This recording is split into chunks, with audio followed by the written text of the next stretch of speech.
حظك برج القوس، شو مخبى لك اليوم؟ عم نحكي عن توقعات 2 ديسمبر من سنة 2022. عزيزي مولود القوس، طبعا اليوم بالنسبة لمولود القوس عم تبتدأ هيدا النهار وعم بيكون القمر في بيت الحب والشغف بالنسبة لك. هيدا الشيء عم بيدعم بعض الطاقات، عم بيدعم بعض التغييرات، فبالنسبة لك اليوم عم بتكون عندك أخبار بانتظارك. معقول اليوم تدعم هيدي الأخبار، معقول اليوم تساعدك هيدي الأخبار، عم تقضي وقت كتير من الوقت مع أحد أصدقائك. فاليوم الأخبار الرائعة عم توضع إليك بداية جميلة جدا ومناسبة. لمولود العشرية الأولى عم بيكون عندك اليوم إنجازات جيدة جدا عم تدعم جانبك. فاليوم بالنسبة لك معقول إنه تحتفل ببدايات جيدة.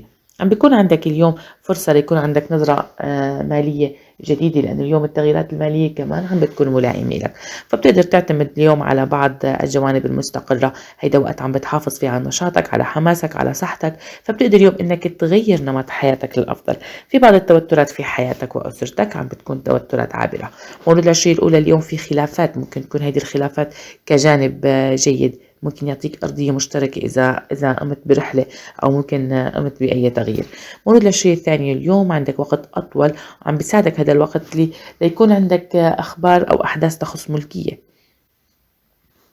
بالنسبة لك اليوم ضغوطات اليوم عم بتخليك تصطدم مع بعض الأشخاص، ممكن اليوم يكون جوابك مقلق نوعا ما، أو تفكر إنك تاخد مثلا قرار متسرع. بالنسبة لمولود العشرية الثانية عندك مناقشة مشكلة وتعويض. أما مولود العشرية الثالث اليوم يلي عم بيكون عنده إجراء عدة، أو عم بيتخذ إجراءات إيجابية لتحافظ على صحتك، تحافظ على مالك، تحافظ على مكانتك المهنية.